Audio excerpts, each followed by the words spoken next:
right, we're live back again, My Counselor Live. I'm here with Tish Hedger, and we are going to be answering your questions around sex therapy this week. So it's a special kind of sex therapy edition of the My Counselor Live show. I'm Josh Spurlock, certified sex therapist. This is Tish Hedger, who's our interim clinical director at MyCounselor.Online. Welcome, Tish. Yes, it's so good to be here again with you, Josh. I've been looking forward to it. These are a lot of fun, aren't they? They really are. I love people getting to send in their honest questions and making space to just be able to, even though we wish we could sit down over coffee with each person that has the question, this is just feels really nice to have this space. Yeah, I love it. There's, so many of these questions are just common questions that come up in therapy all the time. Mm-hmm. And we have couples come in, individuals come in, and they just don't know where to go in order to get their questions answered, right? So they, you can Google kind of question, you can Google anything these days, and there's probably good information out there somewhere, but it's mixed in with all sorts of other things, and it's hard to know what you can trust, what's accurate, what's not, because we all know that not everything that comes up in a Google search results is like trustworthy. And what? Is this news for you, right? Yeah, it's shocking. Exactly. So, knowing where do I go and how do I go to my pastor and kind of ask them a sex question? Do I feel comfortable doing that? There's can just be difficulty knowing where to get good answers to the questions that you have.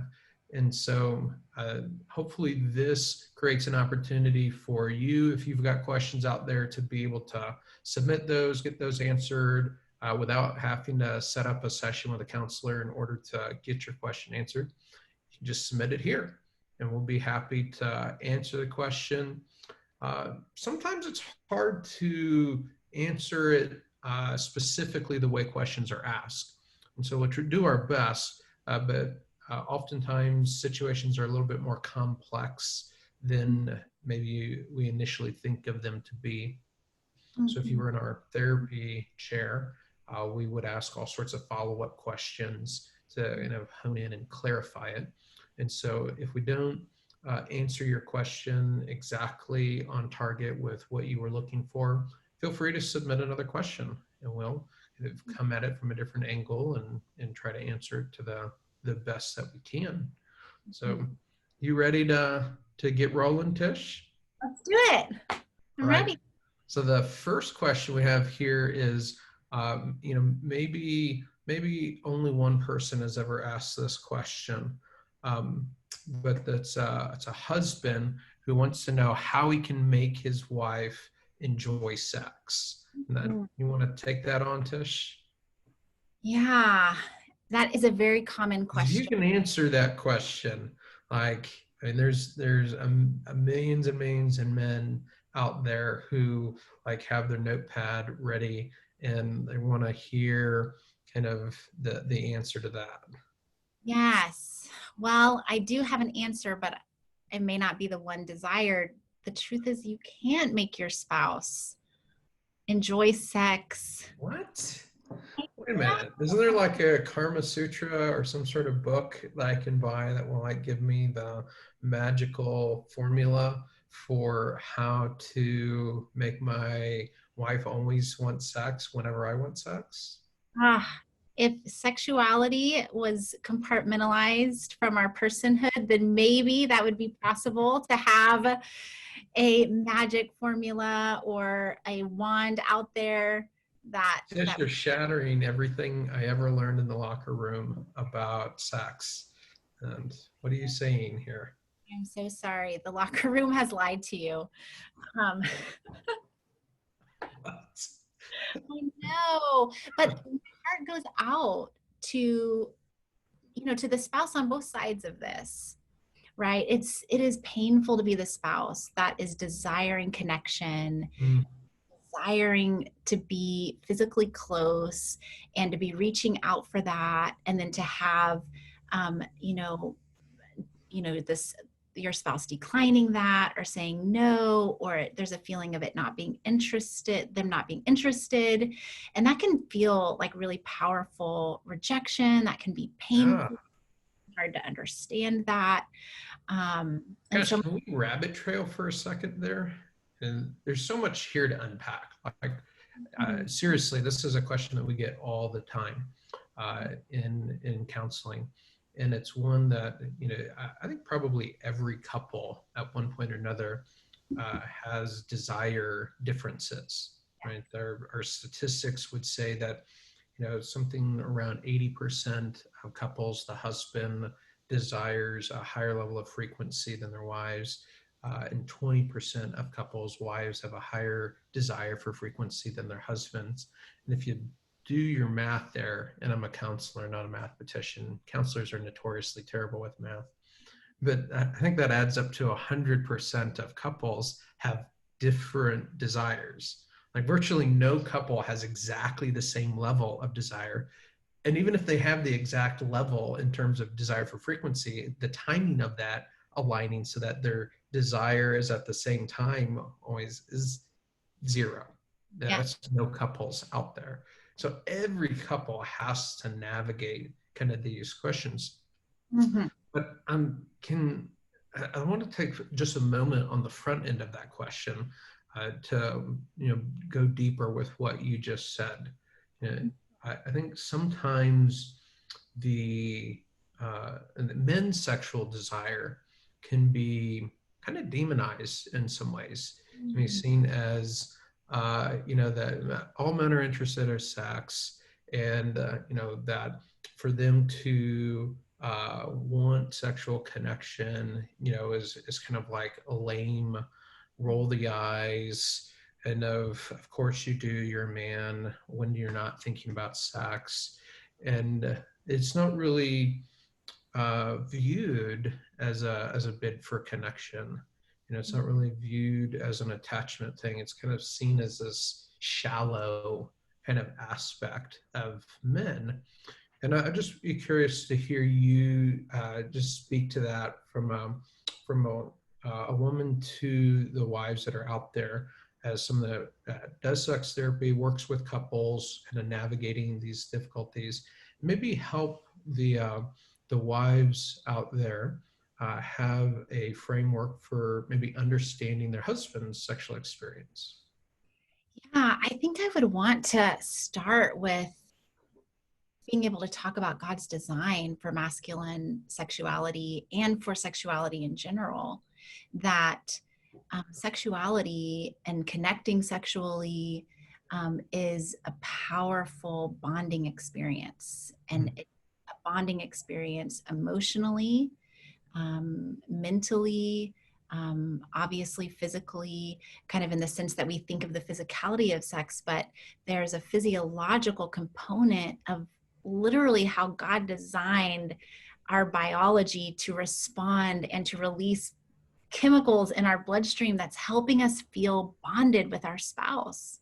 And that for men, they actually experience what we would call like the bonding. It's a lot of times called like the bonding hormone, oxytocin, that they experience that something 400 to 600 times the amount in their bodies as women do.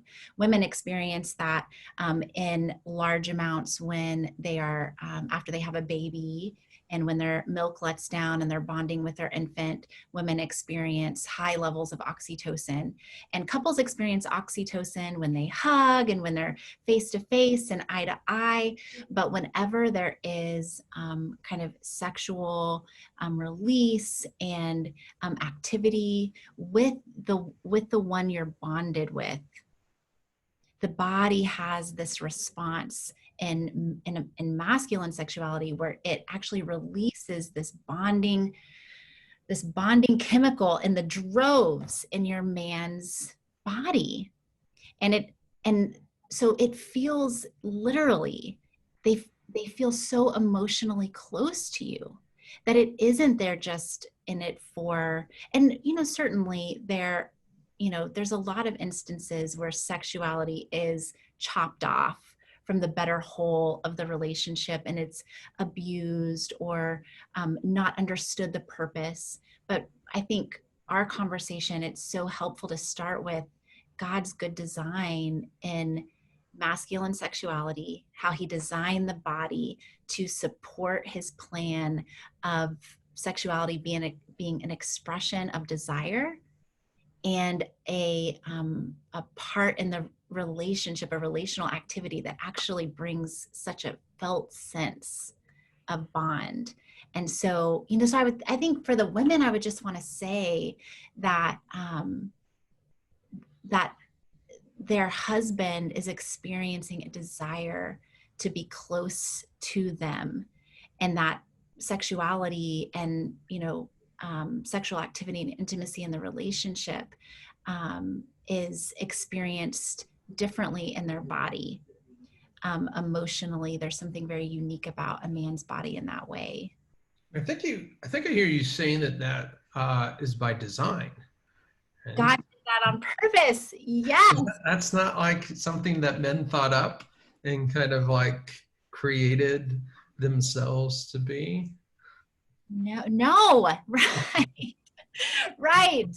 Men were not like, this is really fun. I'm going to make it where I have, lots of high doses of chemicals, bonding chemicals in my body when this happens. That's something that God did on purpose. And it's really beautiful. If you think about how beautiful that is. There's a piece in there that I want to come back to, and just having a conversation with the men, really answering this question some more. Because one of the things that Tish just said, that if you're a man out there and you have the same question, I really want you to kind of write down and focus on and pay attention to, because we're talking about this kind of bonding hormone of oxytocin and the role that it plays in sexual relationship.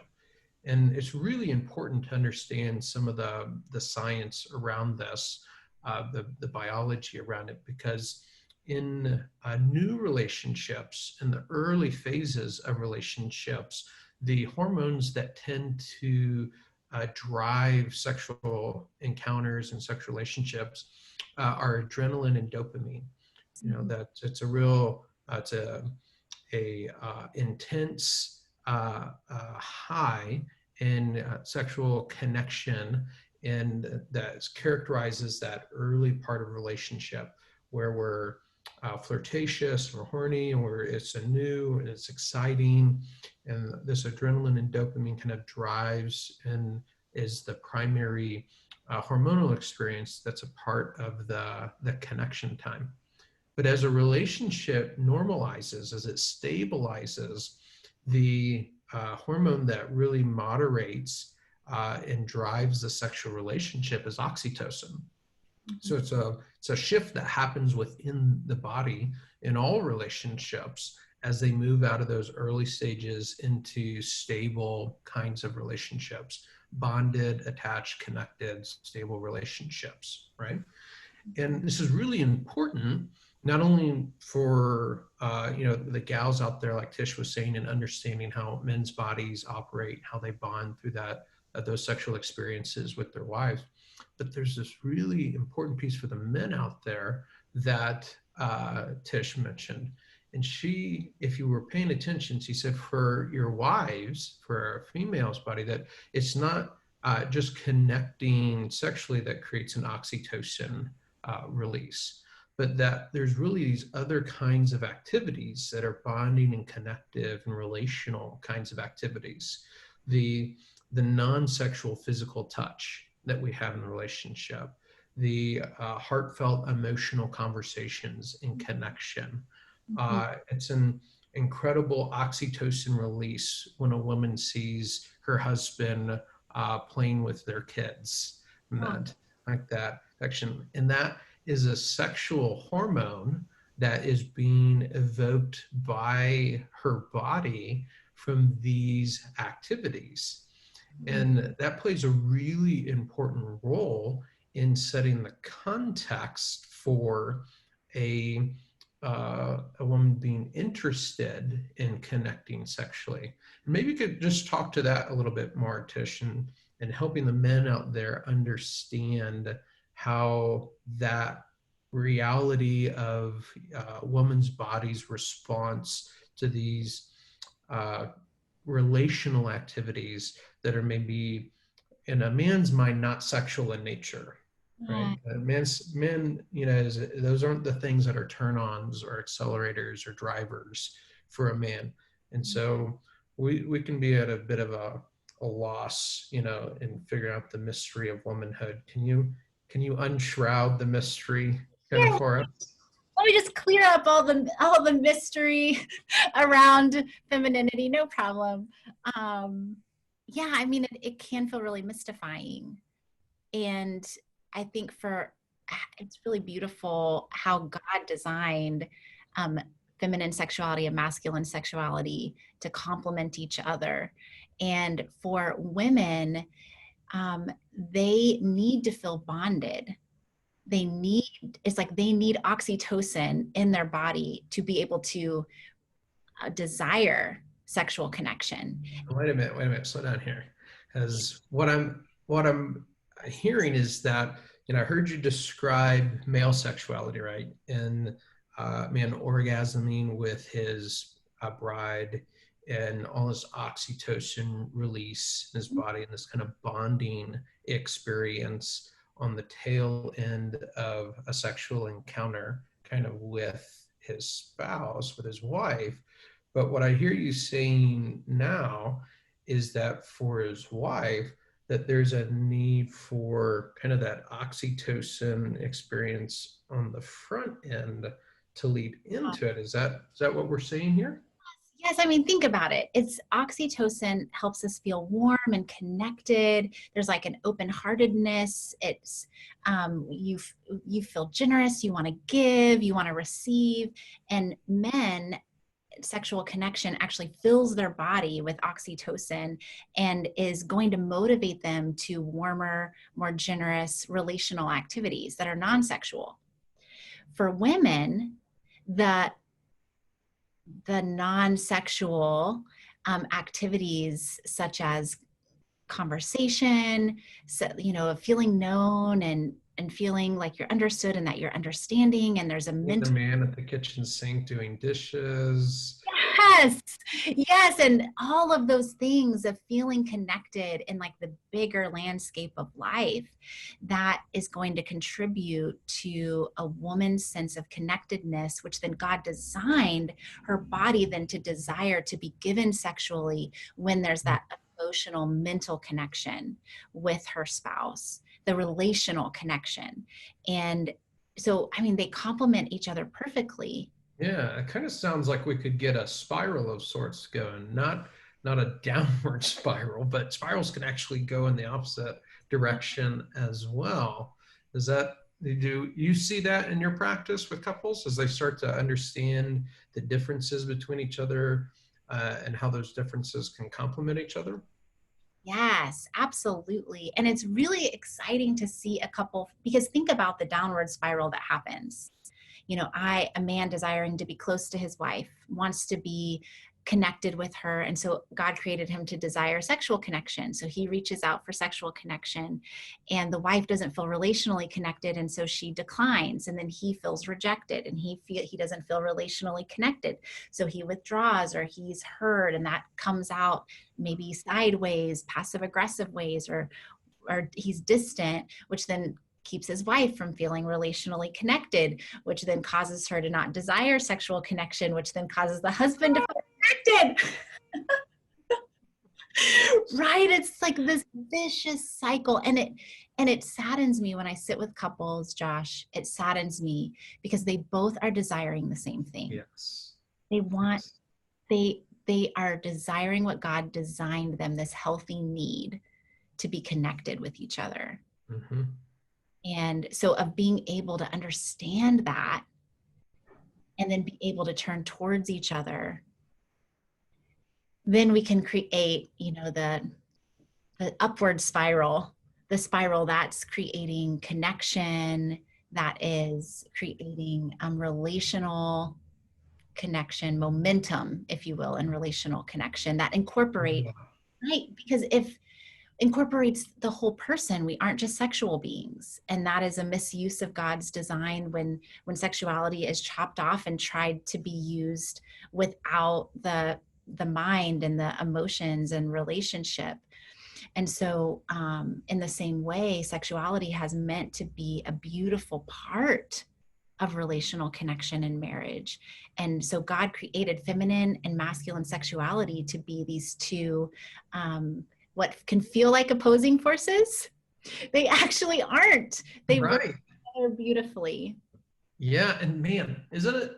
It's heartbreaking for me when I have couples come in and they're in this place of really longing for the same thing, but really feeling disconnected, and how they're going about trying to have those needs met. It's really sabotaging themselves, shooting themselves in the foot. You know, Mhm. that they are. It's just heartbreaking, and so often it's happening totally unintentionally. You know that we it's the confusion that the enemy uses to create disconnection within relationship. And sometimes I think,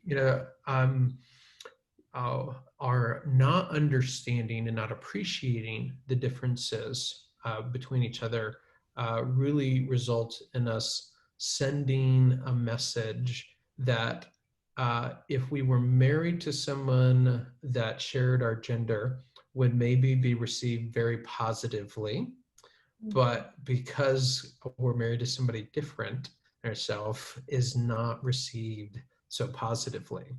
Like I think about men all the time. If a wife were going to walk down passing her husband in the hall and grab a hold of his genitals and give him a gentle squeeze and be like, yeah, that's what I want. Yes.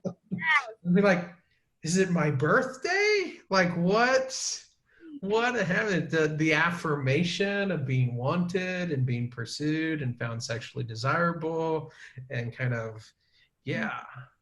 But when a man kind of like walks into the kitchen and honks his wife's breast, do you the same way as No. no, that's not a turn on for you? That's not And that has not been the general consensus of my clients either.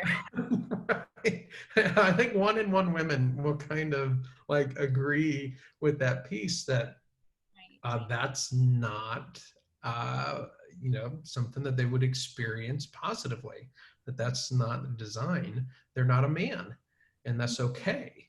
They're not supposed to experience those things in the same way. And I've heard and seen very similar kinds of things happen come in the other direction. Like sometimes wives will say in the most kind of cherishing and loving way, like, you know what, I love you so much, husband of mine. You're such a great father and such a great husband that, man, if we never had sex again, I could be okay with that. Like I don't even need that as part of our relationship. That I just so enjoy you and being married to you and our closeness and connection and doing life together and our camaraderie and our friendship. Like it would be, perfectly okay with me if we never had sex again. Which for a man kind of feels a lot like maybe a woman might experience it if the husband was like, baby, you're so attractive and you're so hot that, if we never had another meaningful conversation the rest of our married life together, but we could just keep having great sex, I'd be okay with that. Like I don't even ever need to hear your voice again. That would be okay with me. And as long as we could keep having wonderful sex together, then like, oh, Yeah. right? There's just kind of this crushing piece, where we can be so invalidating, and without even really realizing it. You It's know, so it's so true, Josh. And I think that, and we are generalizing. So I do want to remind anyone who's watching that this can be flip-flopped. totally. And so, but we're speaking to make, kind of speaking easier. We are going with a generality here. But for But for women, sexuality tends to be, um, you know, it's more integrated into their whole personhood. Mm-hmm. And so there's so many things that impact a woman's sexual desire. And we've been talking about that a little bit. And and a lot can contribute to experiencing sexuality negatively. Not understanding your own sexuality can create all kinds of situations that a woman or a wife is in, that sexuality has become very paired with negative emotion.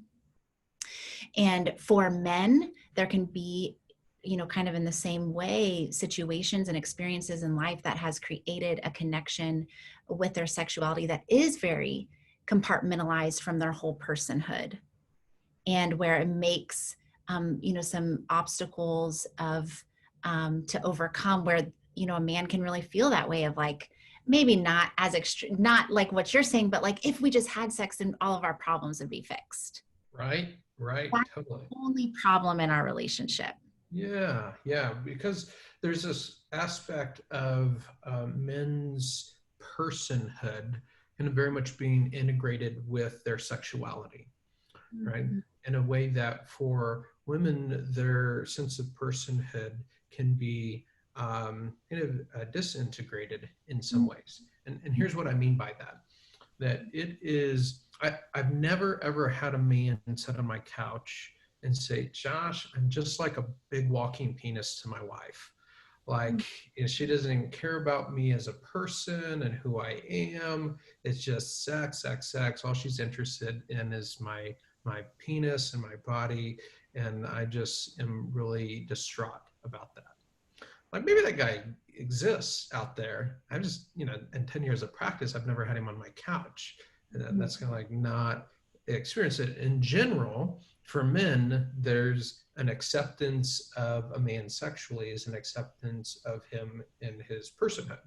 And that, that to be sexually accepted feels affirmed and received and accepted. And the flip side of that, to feel rejected, that feels like a broad rejection of who I am as a man. That whereas I've had a lot of women kind of express feeling just like a sexual object to their husband, and a piece where my husband doesn't really care about who I am as a person. He's just interested in my body and just interested in sex in a way that feels very discouraging and undermining and demeaning and anti-relational, and definitely not a turn on kind of for them. And that's just a reality of how we experience some things differently. Whereas, a lot of times men can make that situation even worse because they're thinking through how they receive sexual affirmation and how that feels like a broad general acceptance and affirmation. That husband can, out of seeing his wife through the lens of his own experience, think, I'll make this better by affirming how attractive she is in Right. pursuing her harder sexually. Doing And unto her what he wants done to him. right, right. And imagine that she's different than him, and that kind of backfires a little bit. You've seen that too. Yes. Oh man. And I think of being able to miss the desire that's behind, Mm, for a wife to sit on the couch and say, man, I want to connect with you. I want to know how you feel about things. I want to know what's happening in your heart, and that there's so much desire there. And that can be, that can feel very overwhelming and that can be a husband or a wife, but it can feel overwhelming of like, will it ever be enough emotional connection? And in the same way, it can be missed that the spouse who's desiring more sexual connection, that's coming from such goodness inside of them, desire to be relationally close. But how that can be, like, the attribution that can be assigned to that is, oh, all they want is sex, and they don't want anything else. And how sad for the husband that's like, oh man, that didn't do what I was hoping it would do. that didn't quite land. Right. exactly. And then how discouraging it is, and how and then there tends to be silence and distance around the subject, which then creates, that gap creates even more room for there to be hurt. And Resentment and bitterness and kind of that underlying tension in the relationship. yes, exactly. And so, yeah. Well, Tish, I'm a man, and I'm maybe typical in some ways, and that I can be real task oriented, and I like a to-do list, and I like to put on my tool belt and know how I can fix it and make it better. So I Right. empathize with this guy and his question some in terms of like, so how do I fix it? I got my tool belt. Like, how do I fix the situation? How do I make it better? I want a punch list of to-dos, what I can do to kind of navigate this. Sometimes trying to figure out my wife, kind of feels like I'm blindfolded and been spun around and I'm throwing a dart at a moving target.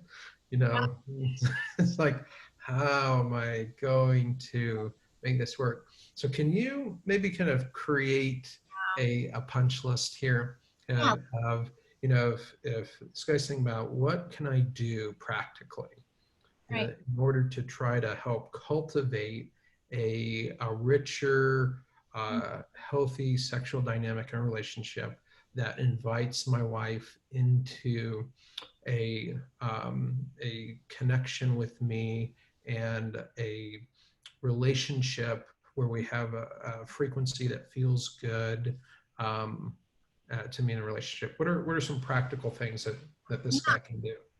Where to start is to um, invest in, I would say, two things. One, have open dialogue, of how are you feeling about our sexual life, kind of where are you at, and beginning just to have, I mean, a And you're couple talking about inviting her into that dialogue, right? fighting. Not kind of like telling him, hey, I'd like to be having more sex, and you're kind of failing as a wife because you're not putting out like I would like for you to. That's not what you mean, right? Right. And so coming to the conversation with a lot of curiosity, Mm-hmm. that your goal is to be building an internal mental map of kind of where your wife is, how she's conceptualizing sexuality, how she's experiencing it, what she's wanting in the relationship. And so inviting her to kind of share, what's going on inside of her around sexuality. Okay, so I'm making notes here, right? So, step one, maybe close my mouth and Okay. then open my ears, Yeah. right? Yeah, Yes. and listen and maybe invite an honest conversation, and for my wife to be able to share with me how she experiences our sexual relationship, Yes. and not interrupt and not kind of tell her how she should be experiencing it, then, but instead create a safe space for her to actually share what it's like for her and how she experiences it on her end.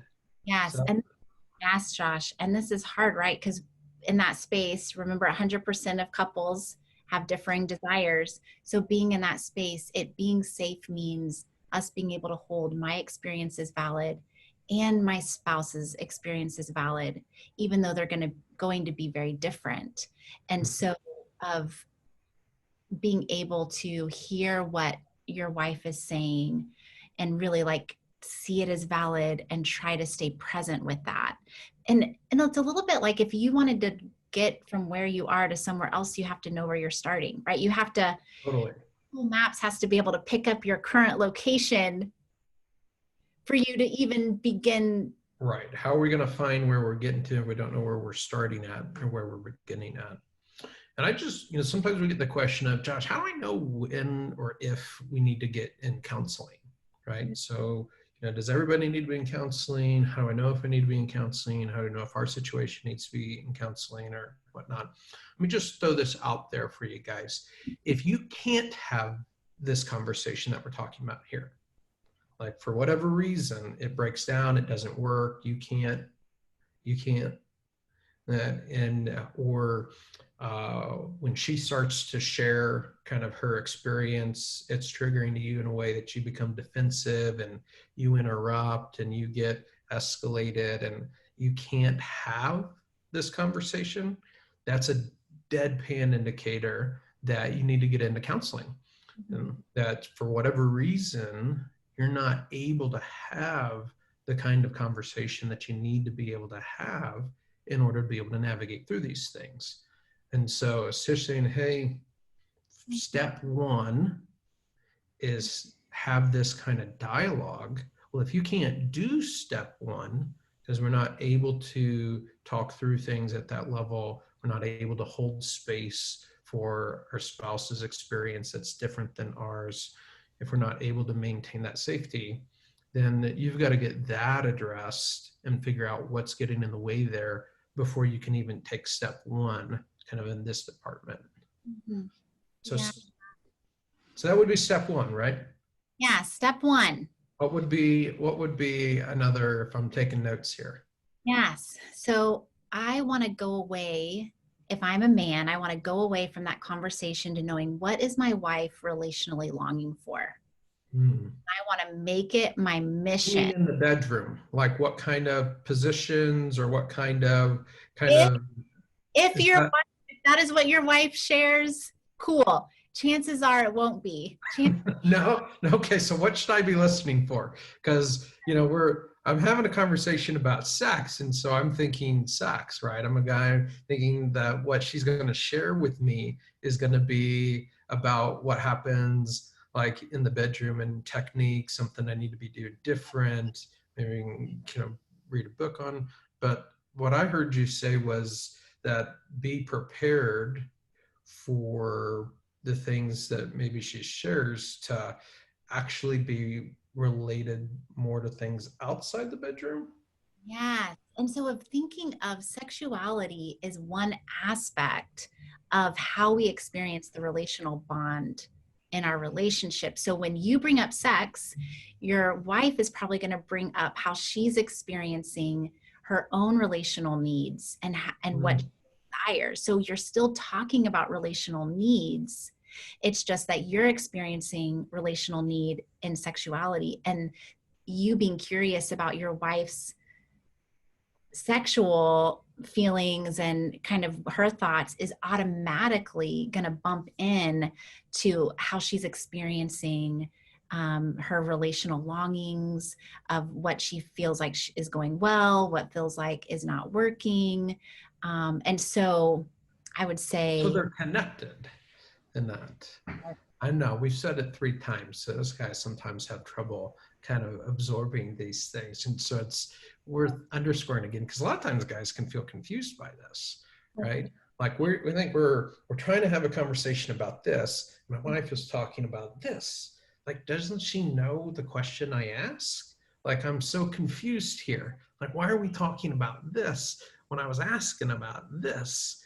Like we're lost in the wilderness. We're wandering around. Why can we not just talk about what I'm trying to talk about? I'm so confused here. yes, But they're related, is what you're saying. relating, going back to women, to say it simply, women need oxytocin in their body to desire sex. And so so the question you're answering is, what are the ways that I can flood my wife's body with oxytocin? Yes. And so that is very much connected, right? Mm-hmm. Heart. There are a lot of factors. Is she tired? Is she fatigued? Is she feeling, just like she has nothing left, like no resources left? And so a lot of times men ask their wives questions about that. And sometimes wives might make mention of, well, I just feel so tired. And for men to hear that as valid, that Totally, because men don't understand that. A lot of times, most men, can be in a coma. They can be dead to the world, and their wife can be like, "I'm kind of horny," and new life has sprung into their body. They're like, I'm awake. I can rise to the occasion. I'm here, ready to do my duty. I'm good to go. But female bodies aren't like that. Like that's not the way they're wired. It's not the way they're made. Fatigue, neurologically, physiologically is a huge inhibitor to arousal to a female body. And sometimes men can think that's a cop out, right? Because we don't experience our sexuality in the same way. Can be like, I'm tired sometimes. I can still kind of get after it. But the reality of a woman's body not physiologically arousing, Mhm. mean that she's not going to enjoy the experience, which means she's not going to desire the experience. That's a real thing. That's a reality of how female bodies are different than male bodies. Am I making that up? No, that is so real. And it isn't a sense of she's choosing to not desire sex. It's like Mm-hmm. literally, physiologically, fatigue blocks sexual arousal in a female body. And so of being able to listen for those kinds of things, and that is investing in these different areas of life. Okay, like let's look at, man, I want to, and it's a way to show your wife incredible value too, right? Of like, oh, you're able to hear her, of like she feels exhausted, like, okay, well, what does that look like to help And you? you're saying that's a turn on. It's that very attractive, right? With your husband. that creates an oxytocin response, that when Josh kind of values you and expresses that, Josh, your husband, kind of notices you and expresses those things. Right. And then there's such a sense of him lending his strength to me, Mm-hmm. of like, oh, okay, well, I want to help with this. Like, what do we need to do? One of the sexiest things my husband ever did was hire a cleaning company to come clean my house. How amazing was that, right? Right. And so it was, but like my heart felt very seen. Mm-hmm. I felt very visible to him. I felt like what I was struggling with mattered to him. Mm-hmm. He was coming alongside me and lending his strength and supporting me. And whether that's in problem solving, whether that's in looking at the family calendar, we're talking about this specific area of fatigue, but Mm-hmm. is communicating so much care to your Yeah. And if, for the men that are out there that are listening to this, there's some confusion that's maybe kind of coming up because they're like, well, what about the more like erotic kinds of connecting, right? yeah. Like, what about, how does that come into play? Does that mean that that's not of interest to my wife at all? Is that, because it seems like it is. Is she like pretending when certain kinds of physical things that we engage, are a turn on or accelerator? Like, where does that fit in this? As I'm hearing about all these things kind of outside the bedroom, but where does this fit in there? And I maybe want to use a fire analogy, right? You men out there, if you ever built fires, I did a lot of scouting and camping as a young man, and so we learned firecraft and how to build fires, right? And we learned there's different kinds of wood or fuel for a fire, right? And there's three different kind of sizes of fuel that you'll use to build a fire. And the largest is this fuel kind of log, right? And if I take and I light a match and I stick it under a big old log, I am not going to start a fire. Like, it's not going to work. The match is going to burn down in my fingers. I'm going to burn my fingers, and the log's not going to catch on fire. Right? It's not going to work. Not because it couldn't catch on fire, not because it's not something defective about the firewood, and the firewood would be fine. It just doesn't work. It needs some other things in order to be able to stoke the fire to a place where it can consume that kind of fuel, right? So you need kindling and tinder, which I think is ironic, right? That the beginning place for building a fire starts with tinder. Mhm. That that's the finest kind of level of fire starting that you use, and you take kind of shavings of sticks or small twigs, or twine that's kind of been fluffed up into a ball, and you can take a match to it and it lights. And then Mhm. you can add a little bit larger kindling And as that grows, then you can add kind of fuel to that fire. And female sexuality is not all that much different than that. For one, it really does start with tenderness. Yeah.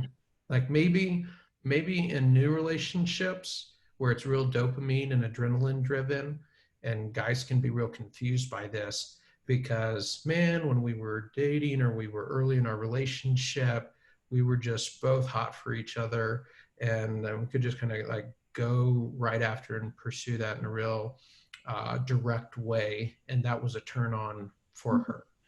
In that real adrenaline, dopamine driven place in a relationship, it's maybe like kerosene soaked logs, right? That have this accelerant of adrenaline and dopamine. And so you light a match and touch that, and it Right. bursts into flames, right? And so we get into marriage and we're like, okay, we light that match and throw it on the log, and nothing.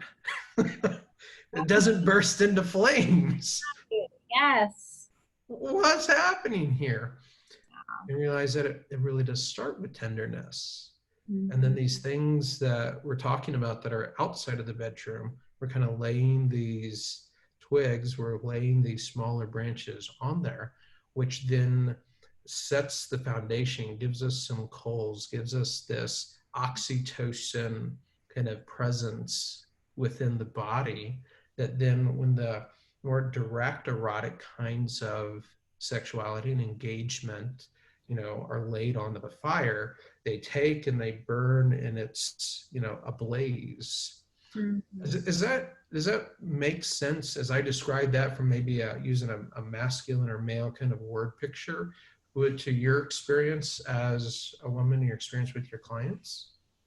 Yeah, I think I love the tenderness to be what a fire starts with. And I think for the actual like practicality, let's say you've done it, you've had the conversation, you've invested in relationship, you've hired a cleaning company to come in, your wife feels rested, right?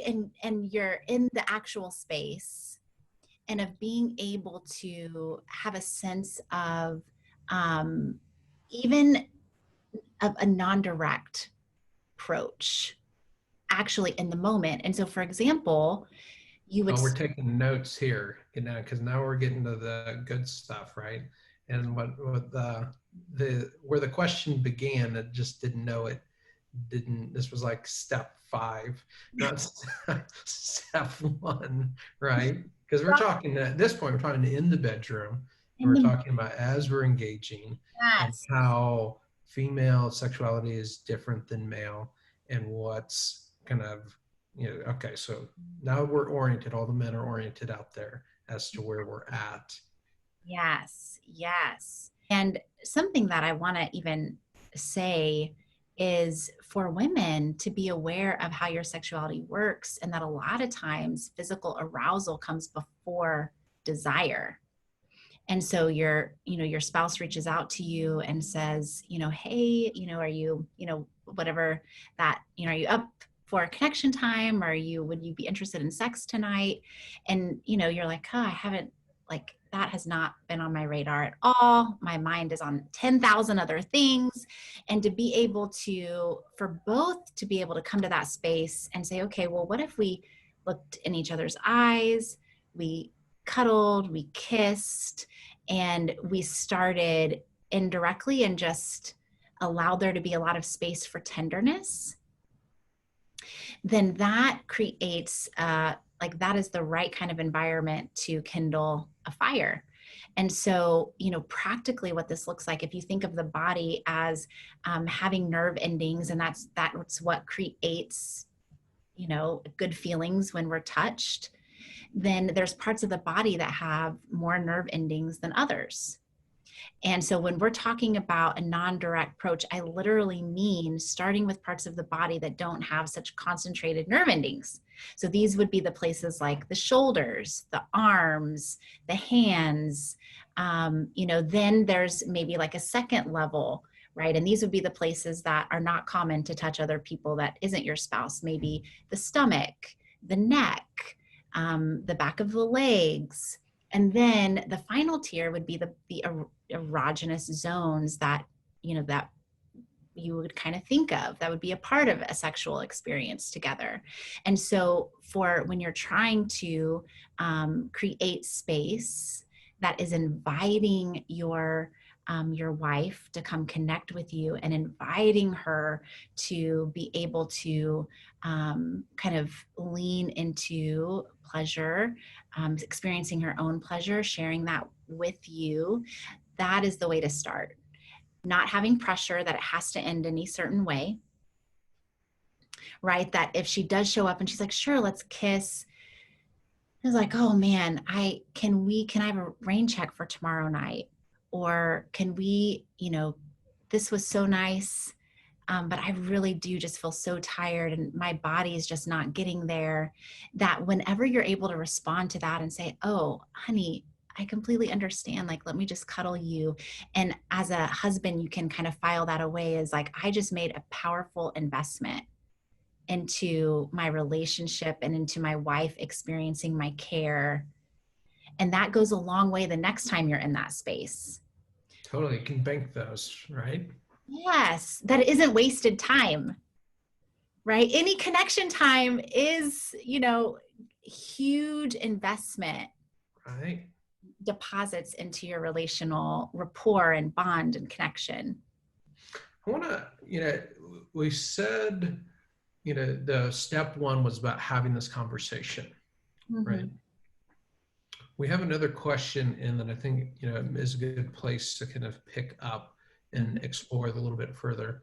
And the question is about when a wife has some sexual trauma that's a part of her story, right? Mm-hmm. That she's had some experiences at one point in her life, maybe even that predated the spouse, that has impacted her experience of sexuality and maybe made it not a good thing, and it made it a painful thing, a scary thing, a violating kind of feeling thing.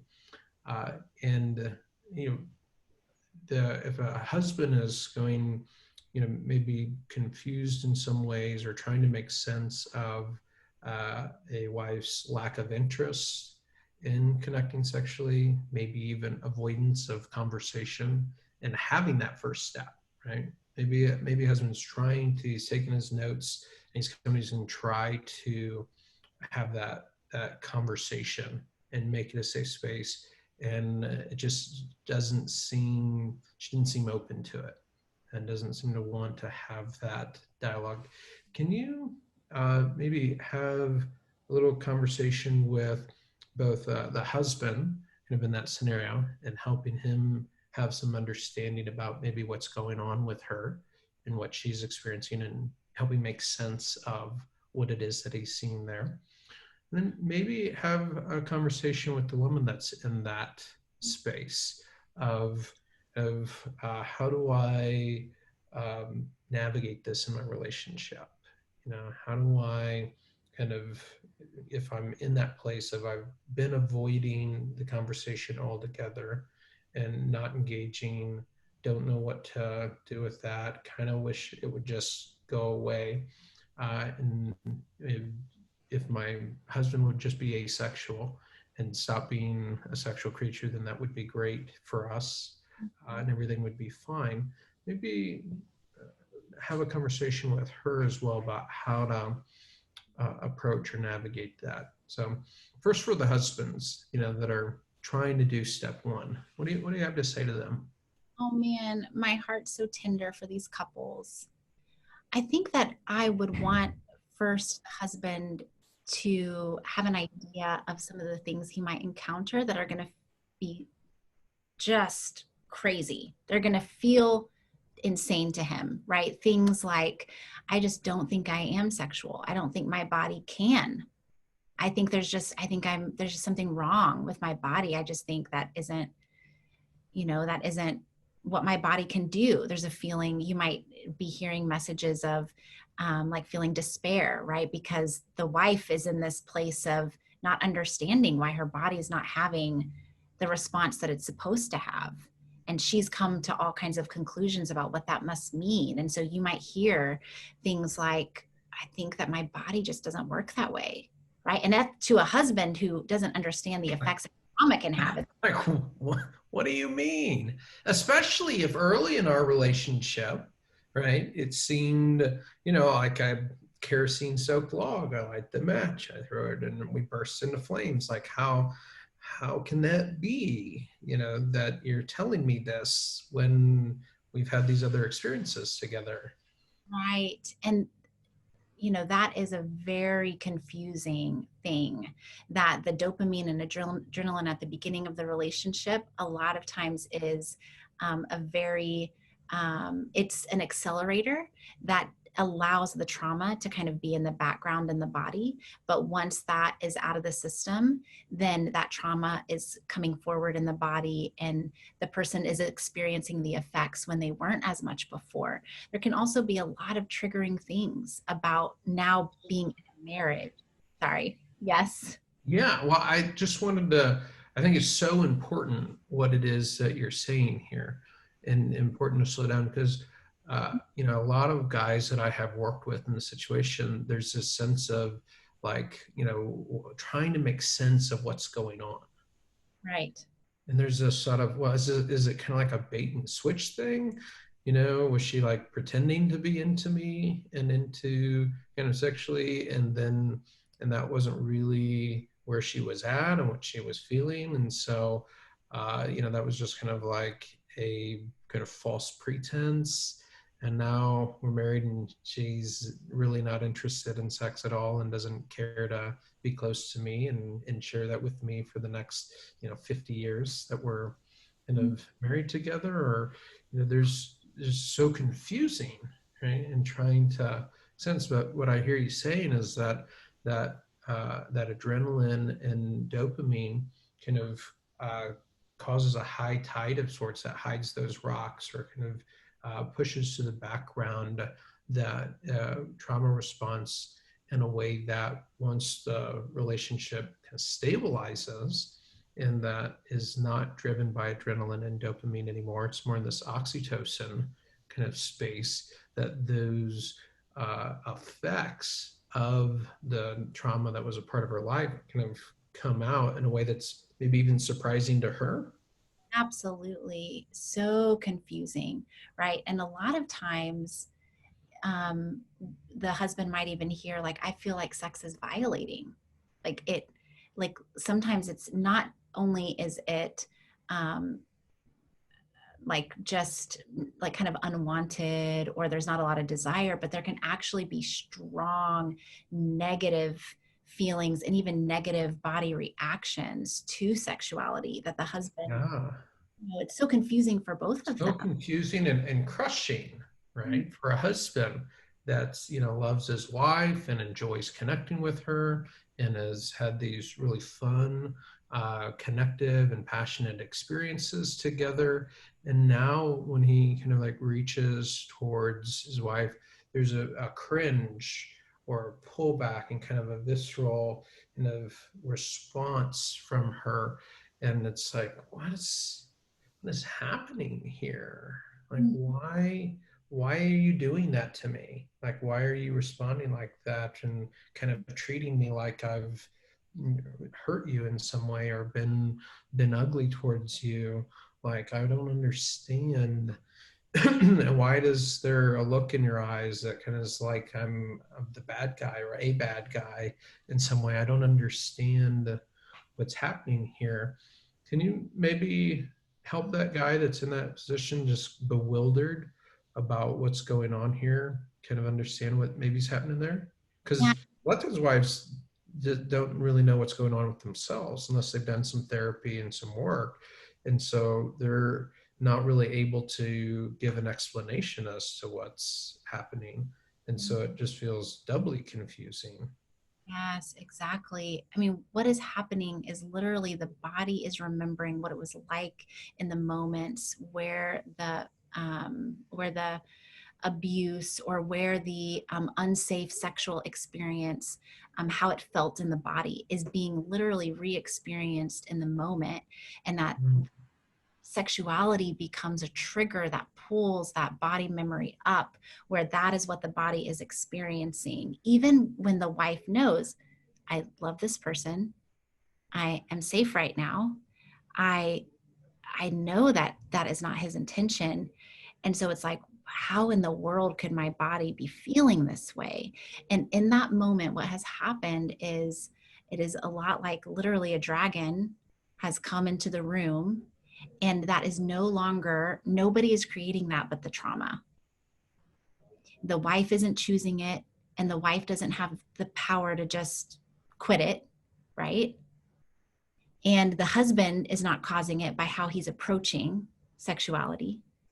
Which means that the husband can't like just fix it either.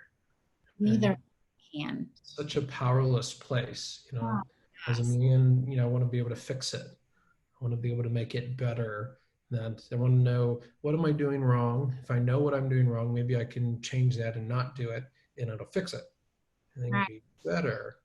Yeah. But I think maybe one of the hardest parts of what it is you're saying on this experience is that there's not just something that I can do to fix it. Mhm. Right. The dragon is slayable. It is slayable, but there isn't anything that can be done in the sense of, if I just approached it this way, or if I just said this thing, then that is going to help her remember that I'm safe and that I love her and that I would never hurt her and I would hurt anyone who hurt her. I feel protective of her. She's my treasure. I cherish her. And there's nothing that the wife can do in that moment to just say, body, stop re-experiencing your trauma.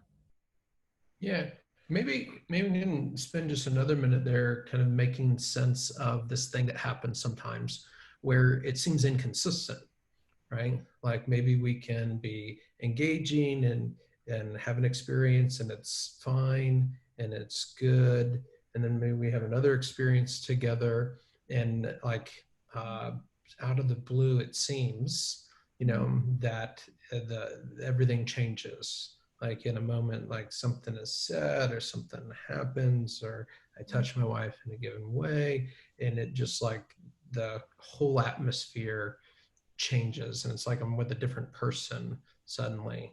And can you maybe help make sense of that for the husband that's been in that situation, or the wife that's kind of experiencing that and doesn't know how to make sense of it?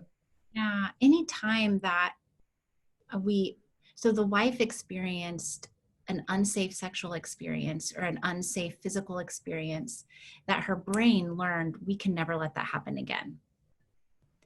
And the brain automatically collects details from that moment and stores them in the body, and then becomes hyper vigilant of wanting to alert the person if that is going to be coming. It's a little bit like a warning system, right? If you're going to go around the corner and get punched in the face, your body's like, oh, we know that this type of corner, there's always a punch around. When we walk around, there's going to be pain there, there's going to be something dangerous there. And so the body has been wired by God to create warning systems so that we can survive. And when it can be something chronic and smaller, but when there is something that one single time there was a feeling of not being safe physically and sexually, that is enough to wire into the brain to be hyper vigilant, looking for any indication that that could be happening again. And so something, it could be a tone of voice that the husband uses, it could be a certain position, it could be a certain touch, it could be, it can literally be that sometimes one thing can trigger trauma and another time that same thing may not trigger trauma. That those for at certain times the brain kind of goes to the place of like, oh, that's an indication that the bad thing is happening. And You would that, call it a trigger. yeah. I mean, it can be a smell, it can be a taste, it can be a sound, it can be a body sensation.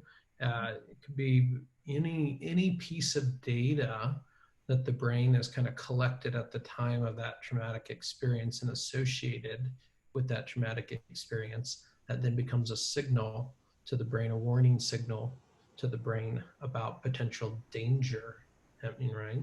And so Yeah. you might even not be consciously aware of it and focus on it because the brain is taking in all sorts of data all the time, right? Mhm. That we're not consciously aware of.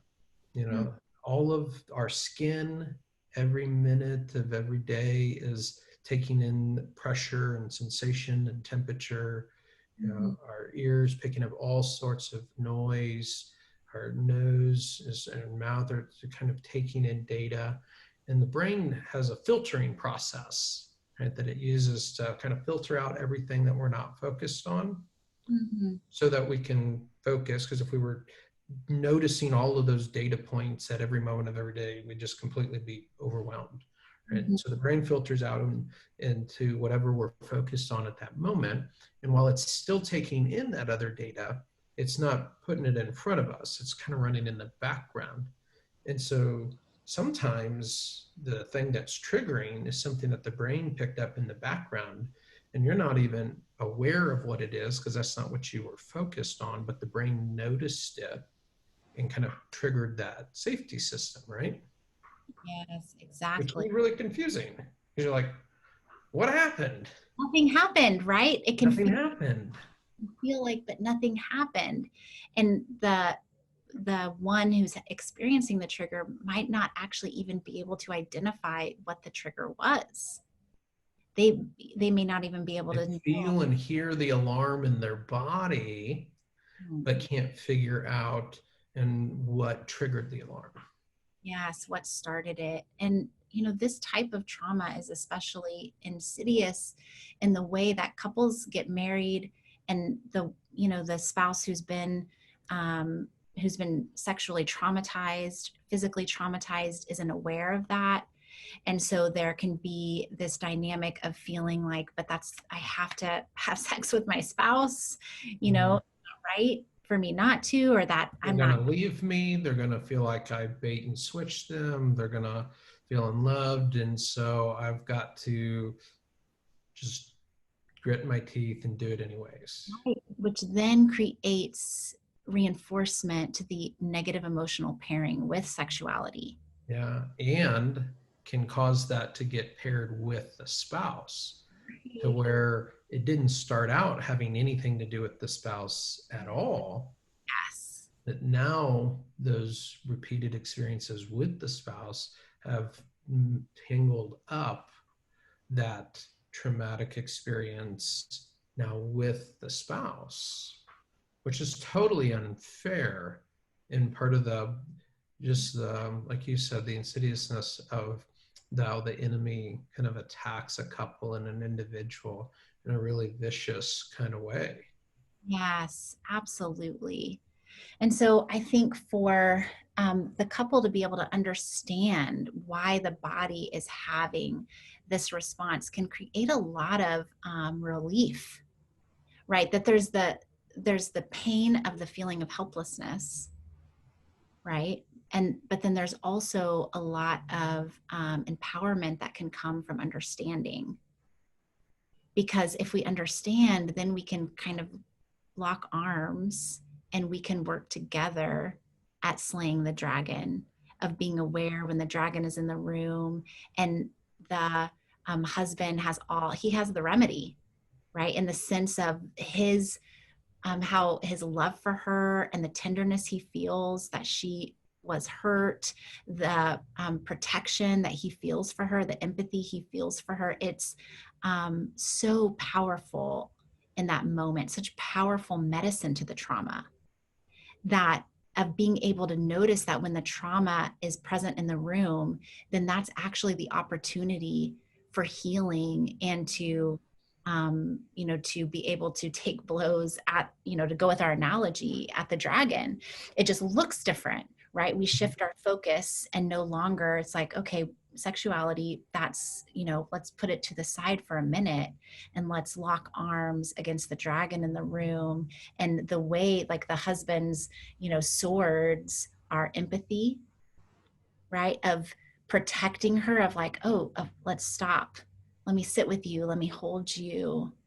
Right. And the body, literally, she's healed. There's a healing experience. Her body is experiencing, oh, when I'm scared, my spouse protects me, and she feels safe. Yes. She feels safe and she feels seen. And then her body calms down and actually experiences safety. Right. And so the importance of awareness and of making the implicit explicit, right, of for the couple to be able, for the husband to say, okay, where did you go? I notice your eyes look distant, look far away, or you notice your wife kind of stops responding, right? And so right away it's like, are you okay? Or where are you? Or let's slow things down. Or for the wife to say, I don't know, but I'm having anxiety. My chest feels tight, right? And so we're noticing when the dragon is in the room much sooner. And so we're not getting ambushed. Right. Gosh, it's so good, Tish. I really appreciate just being able to kind of practically help kind of the couple, the husband, who's asking this question and going, how do I understand what's going on here? What do I do here? And it's so helpful not only to understand what's taking place, but also to begin having some practical direction on what do I do? How do I help in the situation? How do I navigate it? And how do I not make things worse in this? I'm wondering if we can maybe take a moment and, as the husband who's asking this question is going, how do I have this conversation with my wife? Like, how do I engage this a little bit? There's all of these things that are going on. I miss that connection with my wife. I don't want to go the rest of our married life together, not having that connection as a part of our relationship. And I'm trying the best I know how to figure out how to navigate this with her. And if we were going to make a resource here, if we were going to be able to say, if you're in that boat, if that's you in your situation, then maybe you guys can watch this clip together. Maybe we can take this in a video clip and watch it together, and it be a starting place for a conversation about where to go from here and how to navigate it. If you were going to have a little chat for a moment with this guy's wife, and we kind of pull up, and you're talking through the screen, and she's sitting on the other side, and they've got this point of pain and tension and confusion and not know what's going on and not knowing where to begin and where to go, or can it be different? Is it even worth the effort to lean into that? Why would I want to go down that road? What might you say to her, Tish? I think I would tell her first that your body can be trusted. And so if your body is having this response of aversion, fear, disgust, then that's for a reason. And that for, it's very important that we listen to the story that it's telling. And it's valid, it's important, and you may not understand it, and as an aside, I think a lot of times couples come in and there isn't the connection. There's a feeling of, well, I wasn't sexually assaulted, but I had this aversion to sex. And it's a little bit more complex of how the sexuality and the physicality was impacted by life's experiences. So I think I would just start with, your body is telling an important and true story. And to be able to listen to it is the very most important place to start. And then I think I would just want to normalize, right, what she's experiencing, because there's such this feeling of, I'm a freak of nature. My body is broken. There is something horribly wrong with me, right? I love my husband and I hate sex. And I didn't used to. What in the world is wrong with me? And so then I think I would just want to hear, kind of the feelings that she's feeling. Really common feelings are shame and guilt, having a like feeling like sex is gross or disgusting, having a visceral aversion to even the thought of sex. And then I would just say that that is telling the story that something has happened that has created that response in your body. And so I think I would really want to instill hope that God created our bodies to heal, and whatever has been wired can be rewired. And we just need to, um, you need a guide. I would say that couples who are experiencing this type of situation, I would recommend therapy. I would recommend a counselor who has experience in this, right? Because there is a path to healing. And so to have someone that can come alongside you guys and help you with that. But I think I would want to instill hope that this is not a life sentence.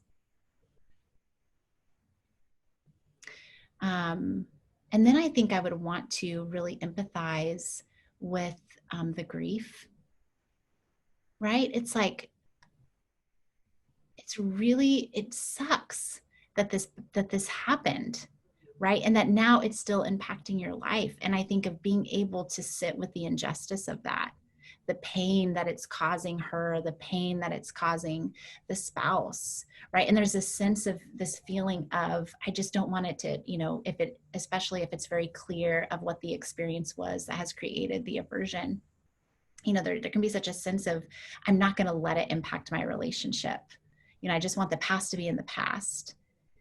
And I would really want to empathize with them and let them know that a part of the process of healing is grieving together and being able to lock arms in that grief and experience the comfort of being together in their pain. And so I think that would be what I would start with. You mentioned, Tish, that it's not a life sentence, Mm-hmm. and that uh, which is kind of hinting at what we know to be true in the work that we do with couples, and that healing is possible, and that God wants to bring about restoration and redemption of these parts of our life that have been wounded and broken and impacted by the enemy, and bring wholeness and fullness of life into these things. And I wonder if you couldn't maybe speak to that in for a moment, and just about one, maybe casting a vision a little bit of where you see couples get to, and what can, in situations, if there's a couple that's on the very front end of this journey, and they're going, where can this path even go? Can you paint a picture a little bit, cast a vision for where that journey can go? And then maybe we'll take a couple of minutes and just kind of sketch out the map a little bit of what they can expect along in that journey. But where can that path go if they have the courage to walk it out? Yeah, I think that experiencing the couple being able to neutralize shame together, that shame is one of the biggest obstacles, and that is very isolating to, what we'll say in this case, the wife. And being able to have those conversations and be able to be together, and know, for the husband to know how to talk with his wife when she's experiencing shame, right? When she's like, I'm just a failure, right? I'm too much, I'm a burden. And being able to give the couple really practical tools of how to begin experiencing healing in the shame, that the shame is literally was inflicted by the abuse or the violation that has happened. And then being able to, um, have the tools to, in the moment that trauma is present, to be able to be in that moment together, notice the triggers, and be aware of those triggers together, being able to navigate and communicate what safety feels like sexually and not be pushing through negative sexual experiences, being able to really empower the husband so that he can be educated about what does trauma look like when it's triggered, what am I looking for, and being able to learn that in his spouse so that he notices, where did you go, what's going on, and then the couple knows, okay, when that happens, we stop, we turn to each other, instead of the spouse running to the bathroom and closing the door and crying, right? They're staying together and they're fighting the dragon together. And the husband, because he understands, is able to give acceptance, is able to give empathy, is able to give compassion and protection. And then I think of, I don't know how practical you want me to get, but there's some very specific, of kind of being able to deconstruct sexuality in the relationship and then be able to reconstruct kind of healthy, healed sexuality. And that happens both emotionally, physically, and relationally. And that would be kind of the sexual retraining process. Yeah, I so appreciate that. So appreciate you kind of sketching that out. Because if we're on the front end of this and we're looking at it and going, goodness, what does that journey look like? What does it entail? Like, I don't, it's so murky, it's so gray, kind of out there. When folks have walked all the way through that, when you have a couple that comes in and they have walked all the way through that journey with you, right? What what is it like for them on the other side of that? What can they expect to experience in the relationship? Yeah, I mean, it brings a smile to my face because I'm thinking of my clients of and them getting to experience healing. And it literally, I delight when I see their faces and think about these precious couples. The wife gets to experience sexuality as safe and connect. Mm, What once was terrifying or what felt violating, now all of a sudden there's freedom, freedom to be present, freedom, freedom to be able to connect, not feeling the dread, not feeling the aversion, not having the um, body reactions of trauma, but actually a sense of being able to have a thriving, connecting, sexual relationship with their spouse that's not hindered by trauma. Mm-hmm. awesome. Yeah. I I have that same sense that as we're kind of talking about that, I have the faces of couples in my head that I've walked through that journey with, and just you know, it's a common thing for us to talk about towards the end of our work about how I wish I could take a clip from our session and jump in a time machine and kind of rewind back to the beginning of our work and kind of show them where they're going to be at the end of this journey and Mm-hmm. how it's going to be different. And that one of the advantages that you and I have, is having walked this journey with lots of different couples, we can see that end from the beginning. Yes. That it feels very dark and very hopeless and discouraging when you're coming into this, but we as the therapists are able to have hope for ourselves and for the couple, right? Because we've seen the journey and we know how to get there, and we know the beautiful place that it lands on the other side, and and can hold that vision in our heart with the couple as we're going through the hard parts of that journey together, and really being able to see folks through to the end of it.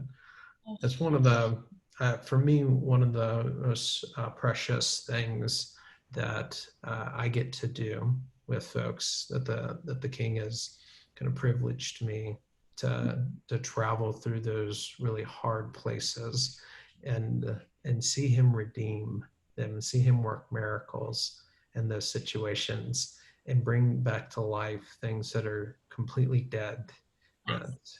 in a way that only he can. And it's Yeah. just, it's amazing. It's so fun to get to be a part of and to get to be part of people's story in that way.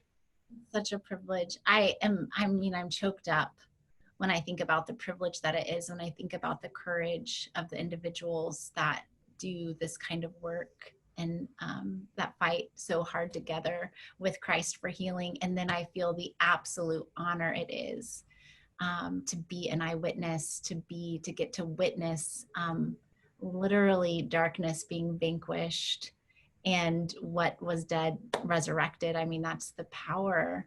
That is the power of our King. That um, as far as the curse is found, his power is enough. Yes. Mhm. Yes, and amen. Man, Tish, I just so appreciate you being with me today and for us to be able to take on some of these really common, really challenging questions, right? That, the ones that affect everybody, whether it be the desire differences and kind of navigating that and trying to understand the common disconnect that couples often feel. That's, pretty much universal. You Yep. know, like one in one couple are going to have to navigate through those tensions. The details may be different, who's experiencing what and where the pain and conflict is precisely, varies couple to couple. But that kind of conflict and the difficulties that it comes, universal. It Like is. everybody experiences that to one degree or another, right? So to Yeah. be able to spend some time just kind of talking about that in a way that really hopefully helps normalize that for you if you're out there and you're experiencing that.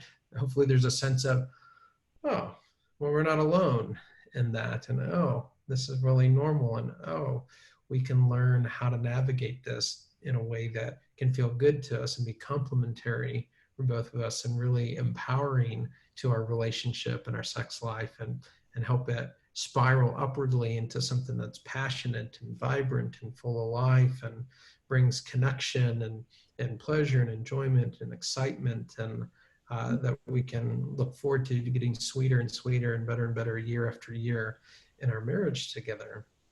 Yes. And for the couple that's just in, the valley of dry bones and where it just feels dead and it feels like there's the fire breathing dragon, that's kind of scorched earth in their sex life, and it feels bleak and it feels hopeless and it feels like there's no life here. Nothing can live here. Nothing can grow here. To be able to paint a picture of what it can be and to help there be understanding about what's happening there and shine a light on the dragon so that we can see it a little more clearly and what's happening here and have a bit of a game plan and pathway towards what it looks like to navigate through that. I think it's just such a powerful thing. I'm thankful for you and the work that you do with your couples. I'm thankful for what we get to do at the practice and walking with folks through this day in and day out. It just really is a high privilege for us. And my hope, my prayer is that if you're watching this, you're watching the replay of this, that you will have heard some things here that really empower you in your situation.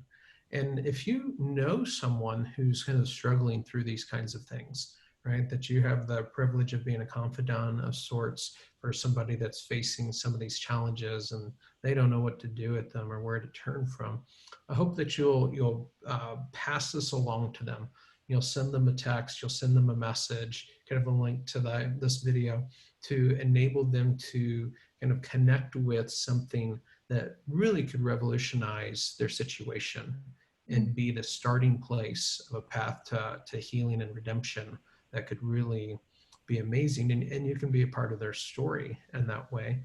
And in the same way that we get to be a part of folks' stories that the Lord brings along our pathway and privileges us to care for. So thanks for tuning in. We're going to be back next Wednesday with another episode of My Counselor Live. And we'll be talking with therapists on the team, answering your questions. You are welcome to private message us, comment in this video, questions that you have, things that you'd like to hear more about. And we are going to keep creating resources that hopefully are a blessing to you and a blessing to the kingdom. Thanks again for joining us, Tish. And until next time, be blessed and know that we're cheering you on.